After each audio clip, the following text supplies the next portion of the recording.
নমস্কার, আপনারা দেখছেন জেলা বার্তা। আপনাদের সঙ্গে আমি শান্তিপ্রিয়া। সারা ভারত ক্ষেতমজুর ইউনিয়নের পক্ষ থেকে রাজনগরের তাঁতিপাড়া ও গাংগুড়ি জয়পুর পঞ্চায়েতে ডেপুটেশন। সারা ভারত ক্ষেতমজুর ইউনিয়নের পক্ষ থেকে রাজনগরের তাঁতিপাড়া ও গাংমুড়ি জয়পুর পঞ্চায়েতে ডেপুটেশন দেওয়া হলো সোমবার। অবিলম্বে 100 দিনের কাজ চালু করতে হবে, 100 দিনের কাজের বকেয়া টাকা প্রদান করতে হবে, প্রকৃত শ্রমিকদের জব কার্ড চালু করতে হবে, পানীয় জলের সমস্যা মেটাতে হবে প্রভৃতি 7 দফা দাবি নিয়ে সংগঠনের নেতাকর্মীরা আজ ওই 2 গ্রাম পঞ্চায়েতের প্রধানকে স্মারকলিপি প্রদান করে। সংগঠনের পক্ষে তাঁতিপাড়ায় উপস্থিত ছিলেন ব্লক কমিটির সভাপতি উত্তম মিস্ত্রি, লক্ষ্মীরাম হেমব্রম, কৃষ্ণ গোপাল দাস। গাংমুড়ি জয়পুর পঞ্চায়েতে উপস্থিত ছিলেন ব্লক সম্পাদক বিশ্বনাথ মাল, বিশ্বেশ্বর মুর্মু সহ অন্যান্যরা। রাজনৈতিকভাবে আমাদের লড়াই চলবে। সাধারণ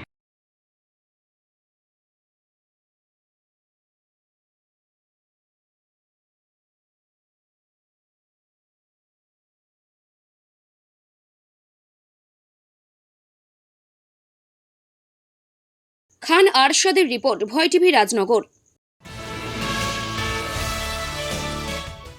আসানসোল নির্মীয়মান উড়ালপুলের নির্মাণ সামগ্রীর গাড়িতে পৃষ্ঠ হয়ে মৃত্যু হল সুরজ দাস নামে এক ঠেলা ভ্যান চালকের। ঘটনাটি ঘটেছে আসানসোলের দক্ষিণ থানার অন্তর্গত কুমারপুর রেল ফটক সংলগ্ন এলাকায় পথ দুর্ঘটনা। উল্লেখ্য, আসানসোলে কুমারপুরে জিটি রোডের ওপর এই রেল ফটকের উপরে তৈরি হয়েছে উড়ালপুল। এলাকাবাসীদের অভিযোগ, উড়ালপুলের কাজ গত কয়েক বছর ধরে চলছে। ধীর গতিতে কাজ হওয়ার ফলে সমস্যায় পড়তে হয় নিত্যযাত্রীদের। অভিযোগ, সোমবার দুপুরে নির্মাণ সংস্থার একটি গাড়িতে পিষ্ট হয়ে যায় সুরজ দাস নামে ওই ব্যক্তি। ঘটনার পরে আসানসোল দক্ষিণ থানার পুলিশ সুরজ দাসকে উদ্ধার করে হাসপাতালে নিয়ে গেলে চিকিৎসক মৃত বলে ঘোষণা করেন। ঘটনার পরে এলাকায় তুমুল চাঞ্চল্য ছড়িয়ে পড়ে। ঘটনাস্থলে পুলিশ।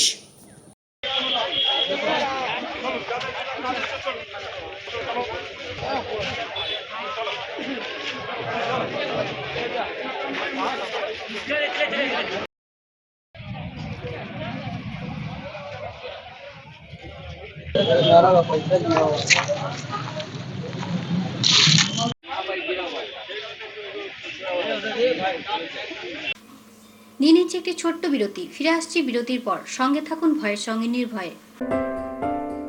সিউড়িতে অত্যাধুনিক চিকিৎসা পরিষেবা নিয়ে এলো সৃজন পলিক্লিনিক। ওষুধের দোকান সহ অত্যাধুনিক মানের প্যাথোল্যাব, কম্পিউটার তথা অত্যাধুনিক মেশিনে রক্ত, মল, মূত্র ও থাইরয়েড পরীক্ষার সঙ্গে এখানে রয়েছে বিশিষ্ট চিকিৎসকদের বসার চেম্বার। রোগীদের স্বাচ্ছন্দ্যের কথা ভেবে সম্পূর্ণরূপে এসি নিয়ন্ত্রিত সৃজন পলিক্লিনিকে রয়েছে বসার সুবন্দোবস্ত, বিশুদ্ধ পানীয় জল ও টয়লেটের ব্যবস্থা। এখানে বসছেন সিউড়ি সদর হাসপাতালের বিশেষজ্ঞ চিকিৎসক সহ অন্যান্য শহর ও হাসপাতালের বিশিষ্ট চিকিৎসকরা। সৃজন পলিক্লিনিক ও প্যাথোল্যাব, সিউড়ি, বীরভূম। সিউড়ি সদর হাসপাতালের পাশে ফাঁড়ি ঘরের উল্টো দিকে। Mobile number 8373071019, 9474437713, 9434326822। ফিরে এলাম বিরতির পর। লোকসভা ভোটের প্রাক্কালে মালদার মানিকচকে বিজেপিতে ধস। শক্ত হলো কংগ্রেসের হাত। বিজেপির সংখ্যালঘু সেলের নেতা বিজেপি ছেড়ে কংগ্রেসে যোগদান করলেন। সংখ্যালঘু ভোটের ক্ষেত্রে কিছুটা হলেও ধস বিজেপির। এছাড়াও প্রায় শতাধিক বিজেপি ও তৃণমূল কর্মী কংগ্রেসের যোগদান করেছেন বলে দাবি মানিকচক কংগ্রেস নেতৃত্বের। মানিকচক ব্লক কংগ্রেস কার্যালয়ের এই যোগদান বলে জানা গেছে। এখনো পর্যন্ত লোকসভা ভোটের নির্ঘণ্ট ঘোষণা হয়নি, তবে এক সপ্তাহ আগেই মালদহ উত্তর ও দক্ষিণ লোকসভা কেন্দ্রের প্রার্থী ঘোষণা করেছে বিজেপি। রবিবার ব্রিগেডের জনসভা থেকে পশ্চিমবঙ্গের 42টি আসনই প্রার্থী ঘোষণা করেছে তৃণমূল। দক্ষিণ মালদহ লোকসভা আসনের কংগ্রেসের সম্ভাব্য প্রার্থী হিসেবে ইশরাক খান চৌধুরীর নাম লোকমুখে শোনা যাচ্ছে। আর ঠিক সেই মুহূর্তে দাঁড়িয়ে বিজেপি ও তৃণমূল ছেড়ে প্রায় 100রও বেশি সমর্থকের কংগ্রেসের যোগদান অবশ্যই আগামীতে কংগ্রেসের হাত শক্ত করবে বলে রাজনৈতিক মহল মনে করছে। এদিন মানিকচক ব্লক কংগ্রেসের মূল কার্যালয়ে মানিকচকের প্রাক্তন বিধায়ক মোত্তাকিন আলামের হাত ধরে মালদহ জেলা বিজেপি সংখ্যালঘু সেলের সাধারণ সম্পাদক আক্কাস শেখ কংগ্রেসে যোগদান করেন। বিজেপির সংখ্যালঘু সেলের নেতার সাথে আরও প্রায় 50 জন সংখ্যালঘু সম্প্রদায়ের বিজেপি সমর্থক কংগ্রেসে যোগদান করে। মানিকচকের বিভিন্ন এলাকা থেকে প্রায় 60 জন তৃণমূল কর্মী কংগ্রেসে যোগদান করে এই সভায়, এমনই দাবি মানিকচক ব্লক কংগ্রেস নেতৃত্বের। আছে তো আমরা আজ মানে আমাদের বিধায়ক দ্বারা সবার পতাকা এদিকে এদিকে এদিকে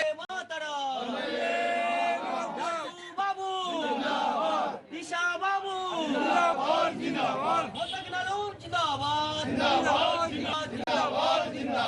মানিকচক আওয়াজ করো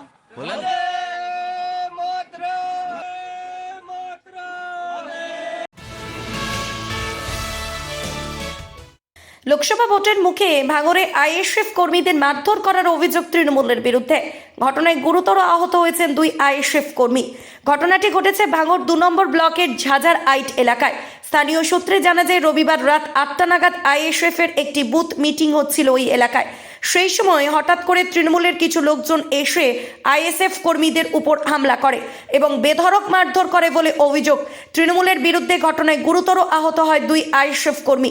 এরপর তাদেরকে জিনেনগাছা হাসপাতালে নিয়ে যায় চিকিৎসার জন্য। এই ঘটনায় চাঞ্চল্য ছড়ায় এলাকায়। অন্যদিকে গোটা ঘটনার কথা অস্বীকার করে ওই এলাকার তৃণমূলের পঞ্চায়েত মেম্বার আনারুল মোল্লা এবং তিনি দাবি করেন যে তারা ব্রিগেডের সভা থেকে বাড়ি ফিরছিলেন, সেই সময় তাদের 2 কর্মীকে ধরে মারধর করে বলে অভিযোগ আইএসএফ এর বিরুদ্ধে। তবে এই ঘটনার খবর পেয়ে ঘটনাস্থলে আসে পোলের হাট থানার পুলিশ। এসে পরিস্থিতি নিয়ন্ত্রণ করে অন্যদিকে গোটা ঘটনার তদন্ত শুরু করেছে পোলের হাট থানার পুলিশ। তৃণমূলের গুন্ডা বাহিনীরা তারা আগে থাকতেই আজকে ওরা রেডি ছিল, মানে কয়েকদিন ধরে ওরা চলছিল। আজকে হঠাৎ যখন আমাদের কর্মীরা নেতৃত্বরা যখন ওখানে বুথ কমিটি তৈরি করতে করে আজান দিচ্ছে বলে একটু দেরি করে তারা বলছে আজানটা হয়ে যাক, 10 মিনিট পরে হবে। তারপরে দেখা গেল যে ওখান থেকে ওরা সেজে গুজে একদম 50 জনের মতো গুন্ডা বাহিনী আসলো। এসে তারা ওই বুথের যে প্রার্থী আনার বলে সে এবং তার গুন্ডা বাহিনী এনে ব্যাপক মারা মেরেছে আমাদের কয়েকজনকে। অবস্থা খুবই খারাপ। আজকে জেলা বার্তা এই পর্যন্তই। নমস্কার।